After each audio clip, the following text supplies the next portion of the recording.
श्री कृष्ण गोविंद हरे मुरारी, हे नाथ नारायण वासुदेवा, हे नाथ नारायण वासुदेवो, हे नाथ नारायण वासुदेवा, हे नाथ नारायण वासुदेवा। हरिओम प्रभु जी। आज महाशिवरात्रि, शिव और पार्वती के विवाह की रात्रि, पुरुष और प्रकृति के मिलन की रात्रि, सृष्टि के शुभारंभ की रात्रि और आदि शिव के प्रतीक चिन्ह के प्रादुर्भाव की रात्रि, शिवरात्रि।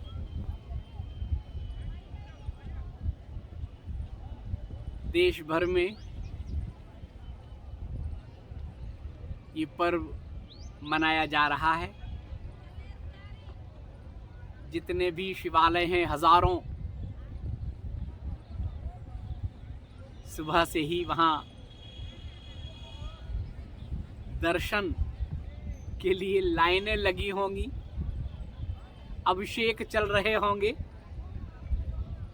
पूजा पाठ हो रहे होंगे।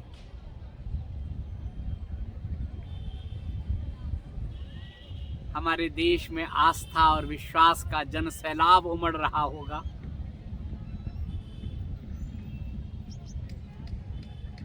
प्रभु जी, प्रश्न ये है कि इस उत्सवों से,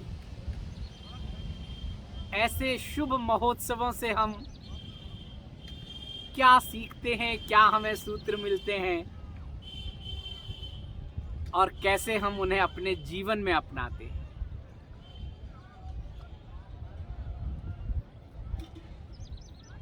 होना यही चाहिए। अगर आप उस स्थान पर हैं तो वहाँ की ऊर्जा को महसूस कीजिए, अच्छी बात है। आपके आसपास ऐसे स्थान हैं ऊर्जावान, शिवालय, जाइए, दर्शन कीजिए, अभिषेक कीजिए, अच्छी बात है।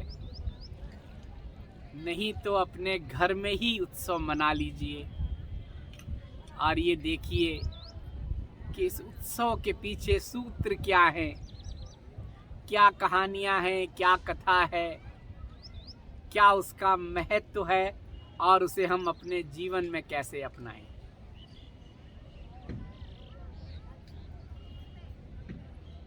शिवरात्रि तो हर महीने होती है। कृष्ण पक्ष की 14 को शिवरात्रि मनाई जाती है। साल में 12 होती है।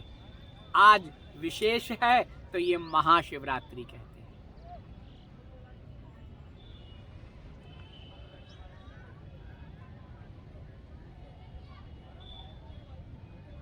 तो शिव और पार्वती और उनके परिवार से हमें क्या सीखना है? अपने गृहस्थ में, वानप्रस्थ में या सन्यास जीवन में क्या सूत्र मिलते हैं? शिव जी का वैराग्य के बाद गृहस्थ में प्रवेश हुआ था। जब वैराग्य होता है तो आसक्ति, मोह से विरक्ति। जब आसक्ति नहीं होगी, मोह नहीं होगा, विरक्ति होगी, तब शेष क्या होगा? प्रेम। आप सरल हो जाएंगे, सहज हो जाएंगे, प्रेममय हो जाएंगे, शांत हो जाएंगे। यही तो हुआ था। शिव जी ने वैराग्य से गृहस्थ में प्रवेश किया था। पार्वती से विवाह हुआ था, कथा आप सब जानते हैं। परिवार हुआ था, गणेश जी थे, कार्तिकेय थे। तो शिव जी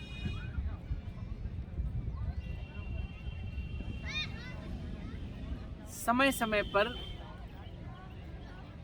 परिवार को ज्ञान देते थे, उपदेश देते थे, सूत्र बताते थे। पार्वती जी पूछती थी, एक की जिज्ञासा होती है, दूसरा उसे शांत करता है, लेकिन दोनों में आदर और सम्मान होना चाहिए, प्रेम होना चाहिए।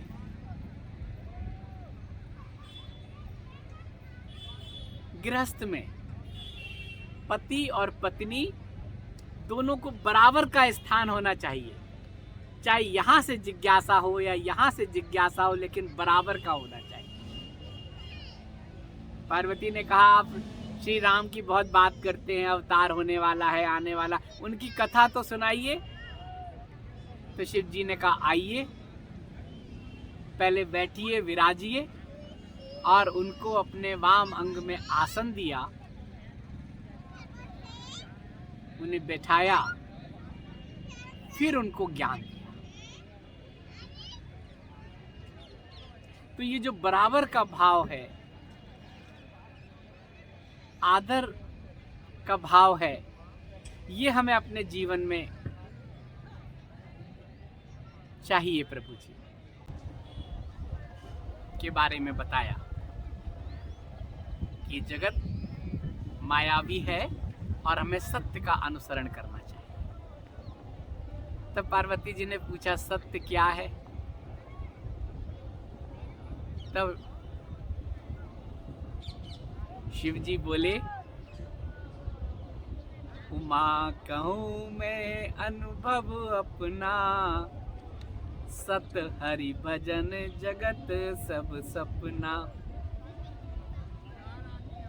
उन्होंने कहा, भजन ही हमें करना चाहिए, भजन ही सत्य है, भगवान का भजन, और बाकी तो ये सब स्वप्न है। तो हमें सत्य का अनुसरण करना चाहिए, भगवान का भजन करना चाहिए।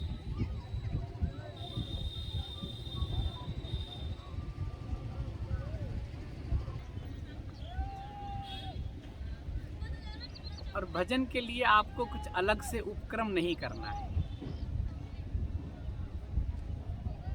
भजन तो श्वास प्रश्वास में चलना है, कर्म करते हुए करना है। आप गृहस्थ में हैं, गृहस्थ का धर्म का पालन करते हुए करना है। घर में रहें, बाहर रहें, व्यस्त रहें, कर्म करें, साथ में भजन चलते रहना चाहिए। कहीं जाने की जरूरत नहीं है। यहाँ शिव तो हमारे अंदर बैठे हैं, भगवान तो हमारे अंदर बैठे हैं, हमें बस उनका स्मरण करना चाहिए, भजन करना चाहिए, हाथों से कर्म करना चाहिए। ये देखने के लिए है, सुनने के लिए है, बोलने के लिए है, कर्म करने के लिए है, चलने के लिए है, लेकिन भजन तो अंदर की चीज है। भजन तो अंदर की चीज है, अंदर चलना है। एक बार शुरू हो जाए बस चलते रहना है। भगवान की कृपा से ही भजन मिलता है। तुलसीदास जी ने कहा है ना, अब मोहे कृपा करहु यही भांति, सब तज भजन करहु दिन राति। नानी माँ से चर्चा हो रही थी, तो वो ये चौपाई जब भी वो रामायण का पाठ करती हैं तो इसे संपुट की तरह इस्तेमाल करती हैं। मोहे कृपा करो यही भांति, सब तज भजन करो दिन राति। ये गृहस्थ के लिए भी है, सन्यासियों के लिए भी है।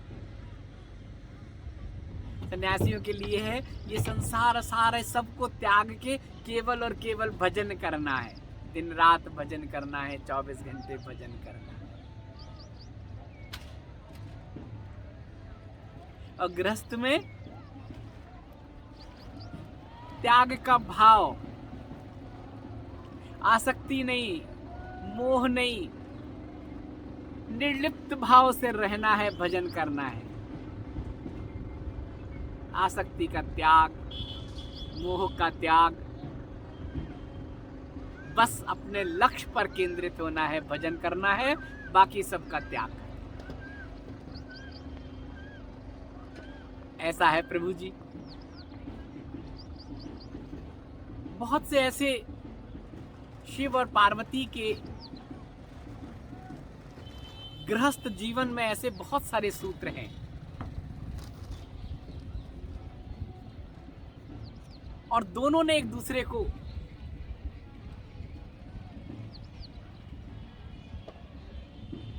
अपना ज्ञान देने की कोशिश भी की है।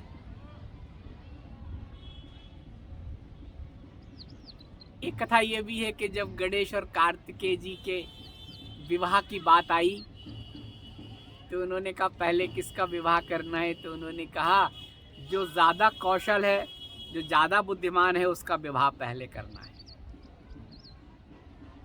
कैसे तय हो, तो कहा दोनों को बुला के जो सबसे पहले पृथ्वी की परिक्रमा करके आ जाएगा उसका पहले विवाह किया जाएगा। कार्तिकेय जी अपने वाहन से चल गए, गणेश जी अपने वाहन से। गणेश जी ने सोचा ये वाहन तो तय समय में परिक्रमा कर ही नहीं पाएगा। उन्होंने अपने बुद्धि का, विवेक का इस्तेमाल किया। उन्होंने कहा माता पिता तो मेरे लिए भगवान है, पृथ्वी है, जो भी है सब मेरे माता पिता हैं। मैं तो अपने माता पिता की परिक्रमा करके उनके सामने उपस्थित हो जाऊंगा।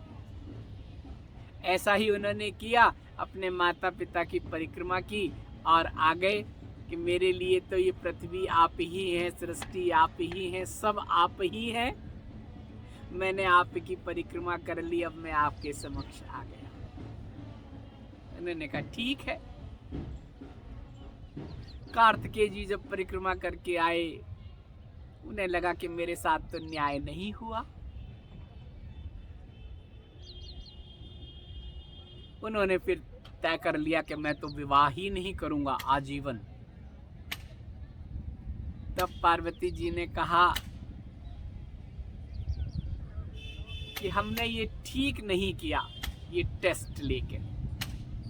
भाई हैं दोनों, उसमें हमारे लिए तो, मैं तो माँ हूं ना इनकी, मेरे लिए तो जैसे गणेश जैसे कार्तिकेय। अब एक दूसरे में कौन छोटा कौन बड़ा, कौन बुद्धिमान और कौन नहीं, इसका निर्णय हमें नहीं करना चाहिए। हमारे लिए तो एक ही है। ये तो जगत को देखना है। इनको जब जगत में जाएंगे, जब ये कर्म करेंगे, तब ये अपनी जो इनके अंदर यूएसपी है उसको ये सिद्ध करेंगे। हमारे लिए तो दोनों ही एक जैसे हैं। गणेश जी के अंदर अपनी विशेषता है, कार्तिकेय तो अपनी विशेषता है। कार्तिकेय जी तो किसी विशेष उद्देश्य से उन्होंने जीवन जन्म लिया है। किसी राक्षस का संहार करना है और केवल वो कार्तिकेय ही कर सकते हैं। ऐसा होगा। तो ये पार्वती ने शिव जी को बताया। अब ये तो कितना अच्छा सूत्र है। हमारे परिवार में चाहे लड़की हो या लड़का हो, पुत्र पुत्री कितने भी हों, हमारे लिए तो सब एक है। माँ के लिए तो सब एक ही है। आपस में ये ज्यादा प्यारा, ये कम प्यारा, ये ज्यादा बुद्धिमान, ये कम बुद्धिमान, ये निर्णय हमें नहीं करना है। हमें तो उन्हें परवरिश करना है, उनके गुण और दोष को देखकर उनको अपने उससे आगे बढ़ाना है, उनको शिक्षा देना है, उनको संस्कार देना है। हम घर में ही करने लगते हैं, एक दूसरे को टोकने लगते हैं, बहन ऐसी तुम ऐसा, भाई ऐसा तुम ऐसे, वो पढ़ रहा तुम नहीं पढ़ रहे, वो ऐसा कर रहा तुम नहीं कर रहे, और इससे हमारे अंदर हीन भावना पैदा होती है बच्चों में। हमें ये नहीं करना है। पार्वती जी ने बताया शिव जी को और उन्हें महसूस भी हुआ। फिर उन्होंने दोनों को बुलाकर फिर उपदेश दिया। घर की बात छोड़ो, हम तो अपने बच्चों को लेके पड़ोस में भी करने लगते हैं। उसका बच्चा ऐसा है, यहाँ कर रहा है, तुम क्या कर रहे हो। वो देखो इतना पढ़ के आगे निकल गया, तुम क्या कर रहे हो। होड़ लगी रहती है, पेरेंट्स परेशान होते हैं बच्चों को लेके, और लड़की लड़के में भेद करने लगते हैं अपने घर में ही। उनका विकास अवरुद्ध हो जाता है। इस तरह की बातों से अब दूसरे घर में, पड़ोस में, समाज में बच्चे, उनका अपना भाग्य है, उनका प्रारब्ध है, उनका अपना परिवेश है, उनके अपने साधन हैं, संसाधन हैं, वो उसको लेके आगे बढ़ेंगे, अपना जीवन जिएंगे। आप अपने बच्चों को अपने हिसाब से आगे बढ़ाइए। जो आपके पास साधन है, संसाधन है, संस्कार हैं, जैसे हैं उनको दीजिए, लेकिन उनको मोटिवेट करिए। अगर कम है तो कहिए कोई बात नहीं। उदाहरण भरे पड़े हैं, देखो लोग कैसे फर्श से अर्श तक पहुंचे हैं, बताइए उन्हें। और संसाधन है तो बताइए कि देखो ये संसाधन है, इनका सदुपयोग करना, दुरुपयोग मत करना।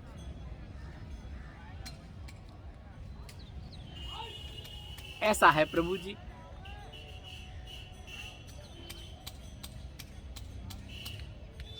अभी तो मैं आपको केवल आज के पर्व की बात कर रहे हैं, हम तो केवल शिवरात्रि की बात कर रहे हैं। लेकिन इसका अभी ये थोड़ा सा और इसको विस्तार से बताएंगे कि कैसे सृष्टि का उदय हुआ, आज सृष्टि का प्रारंभ हुआ, और शंकर और शिव में क्या अंतर है ये बताने का प्रयास करेंगे, क्योंकि हमें समझना चाहिए। हम बार बार कहते हैं क्लैरिटी आनी चाहिए।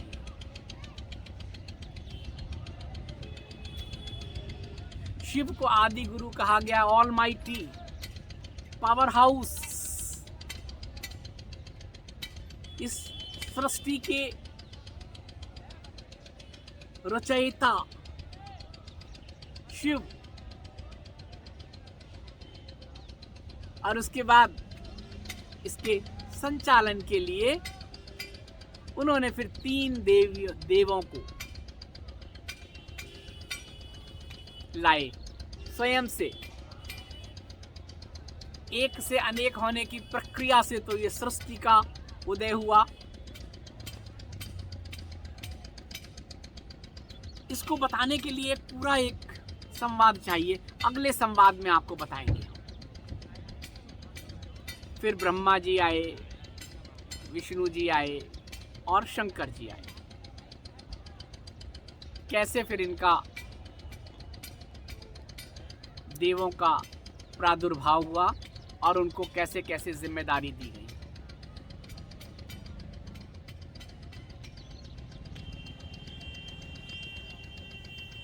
एक को सृजन की, एक को पालन की, और एक को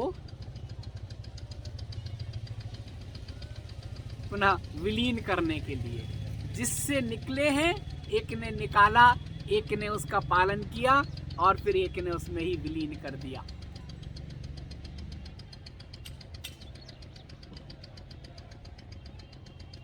तो इस पर विस्तार से बात करेंगे।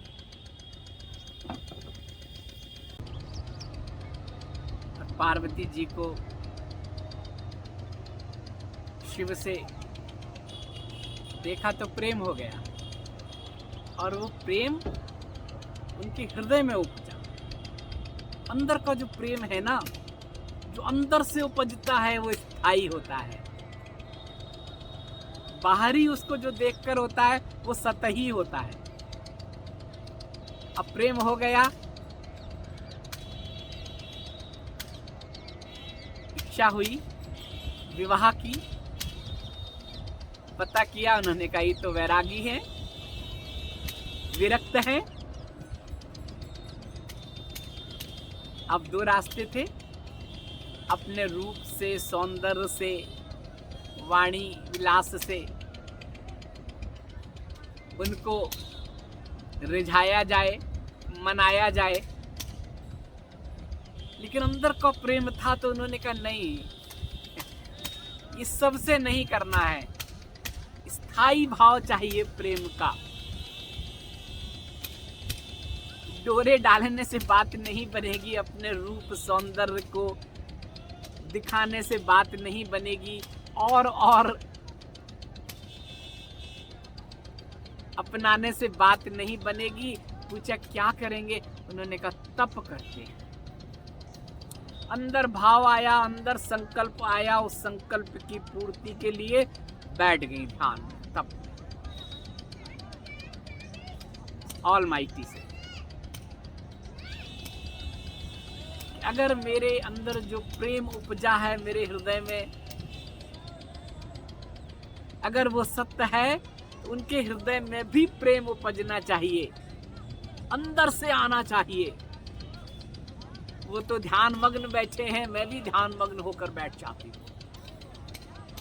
यही किया, और वो जो वैराग्य विरक्ति थी शिव में, सहज और शांत हो गए थे। अंदर से फिर प्रेम उपजा, दोनों का विवाह हुआ। विवाह की रात्रि है महाशिवरात्रि।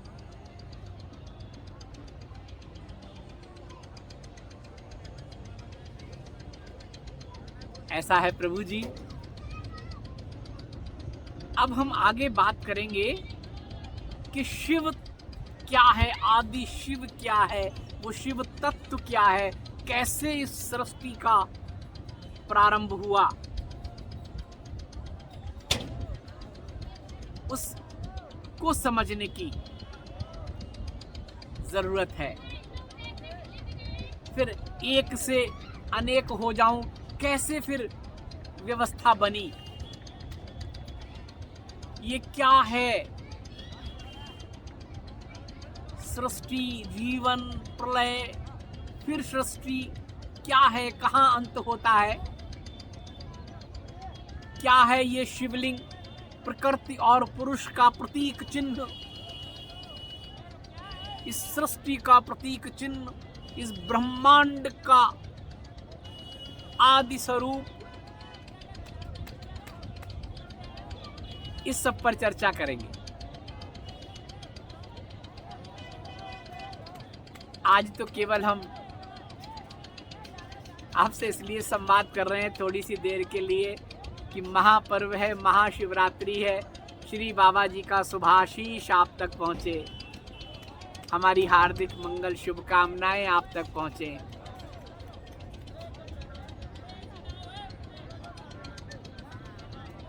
आज का यह दिन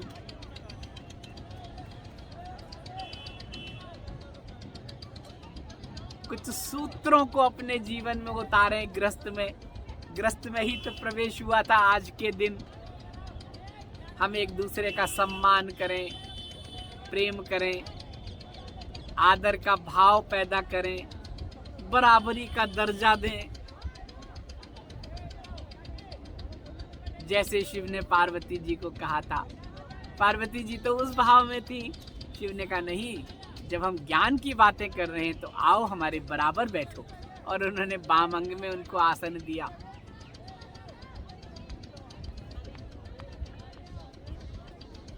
ऐसा है प्रभु जी। तो आज हम लोग इतनी ही बात करते हैं क्योंकि सब पूजा पाठ में होंगे। आज व्रत होगा, रात्रि में घर में और बाहर और मंदिरों में लोग अभिषेक करते हैं।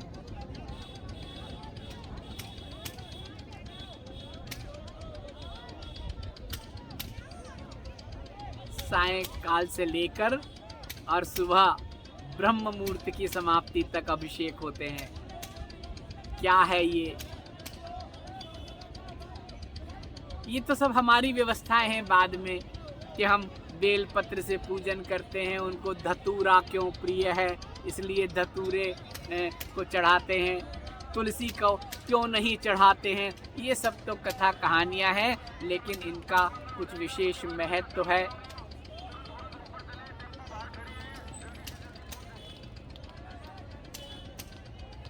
ऐसा है प्रभु जी। ये तो आपका भाव है, आपकी श्रद्धा है, आपकी आस्था है। आप जैसे चाहें वैसे पूजन करें।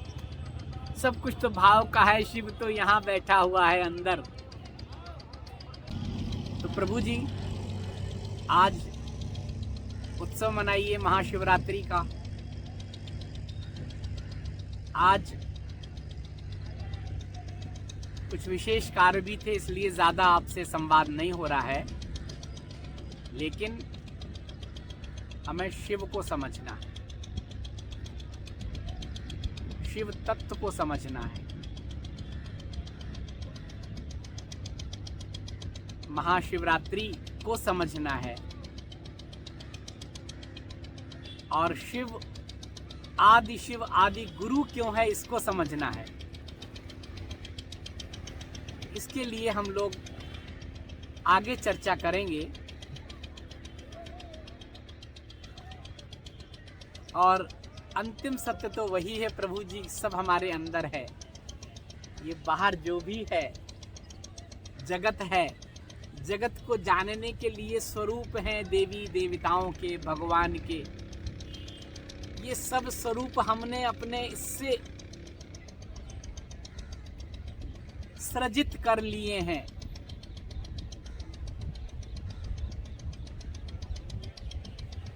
इससे हमारे अंदर भाव उत्पन्न होता है, आस्था और विश्वास उत्पन्न होता है। उस आदि शिव को, परब्रह्म को जानने में ये सहायक मात्र हैं बस।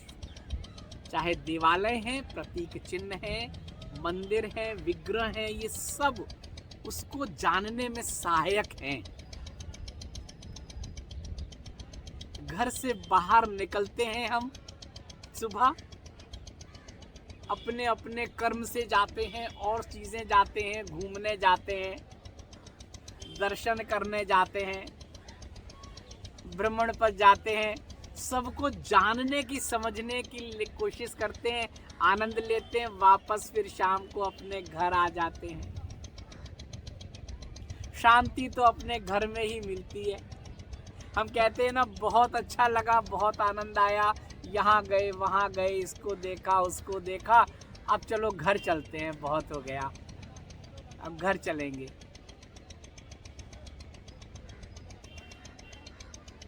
और घर जब आते हैं कितना शांति का अनुभव करते हैं, कितना आनंद का अनुभव करते हैं, अपने घर आ गए। ऐसा ही तो होता है प्रभु जी। सुबह आप ऑफिस जाते हैं, दिन भर काम करते हैं, अपना 100% देते हैं, अपने इसका इस्तेमाल करते हैं, सब करते हैं। दिमाग में तो ये रहता है सब काम खत्म करके कहाँ जाना है, अपने घर जाना है। थोड़ा देर हो जाती तो कहते हैं अब तो घर जाना है। ऐसे ही इस ईश्वर के विभिन्न स्वरूपों को, उसकी संरचना को, इस जगत को देखने के बाद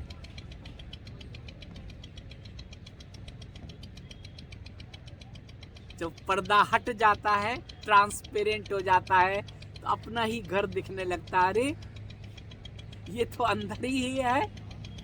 तब करते फिर चलो अब अंदर चलते हैं। अंदर हमारा आदि गुरु बैठा है, हमारा मार्ग प्रदर्शित करता है। अंदर शिव बैठा है, उस अंदर वाले शिव को जानना है। ये पर्व, ये शिवरात्रि 12 महीने में 12 होती हैं।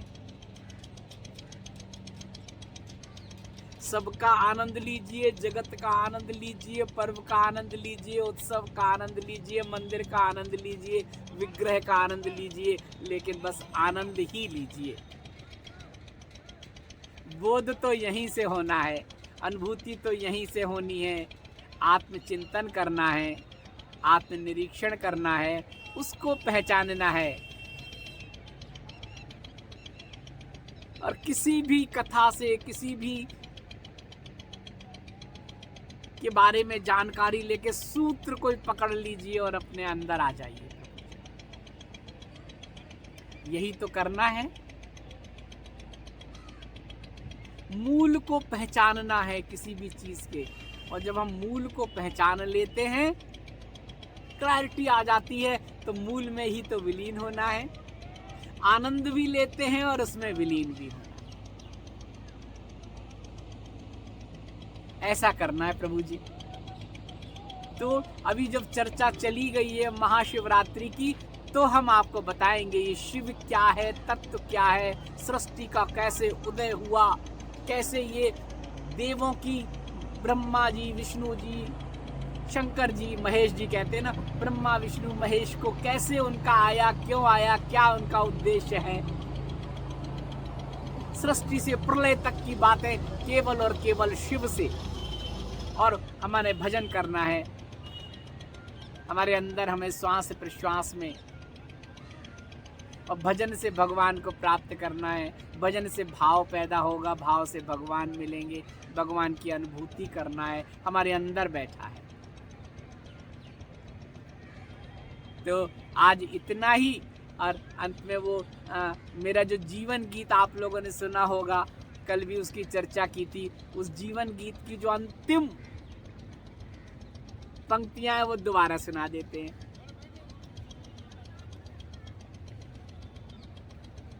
अंतिम सत्य यही है प्यारे, अंतिम सत्य यही है प्यारे, बाहर से अंदर आना है। अंतिम सत्य यही है प्यारे, बाहर से अंदर आना है। और शिव अपने ही अंदर बैठा, और स्वयं बोध तो खुद करना है। हम प्रकाश कण कण कण में वह, हम प्रकाश कण कण कण में वह, मिलकर एक रूप होना है, मिलकर एक रूप होना है। और शिव की हो पहचान तुम्हें जब, और शिव की हो पहचान तुम्हें जब, याद हमें तुम तब करना, याद हमें तुम तब करना। याद तुम्हें आएगी मेरी, जब मैं दूर चला जाऊंगा। पास बुलाओगे तुम अपने, पर न कभी मैं आ पाऊंगा। तब मेरे इन बोलों को तुम, तब मेरे संवादों को तुम जीवन में अपना लेना। यदि ऐसा कर पाओ तो याद हमें तुम तब करना, याद हमें तुम तब करना। ऐसा है प्रभु जी। तो ये अंदर वाले शिव को जानना है, और शिव तत्व को जानना है, अपने आप को जानना है, भगवान को जानना है। कितनी बार बता चुके हैं, लेकिन एक बार फिर उस शिव तत्व को जानना है। ये काशी क्या है, ज्योतिर्लिंग क्या है, इस भाव को जानना है और उसमें जीना है। आज इतना ही। कल फिर इस पर चर्चा करेंगे।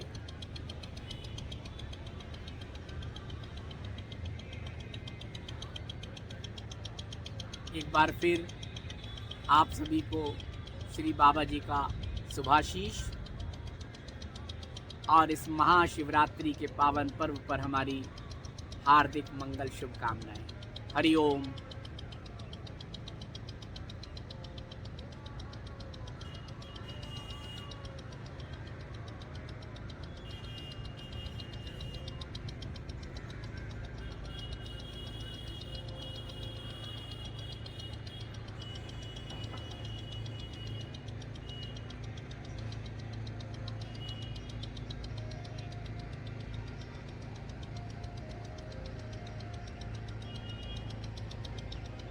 हरि ओम।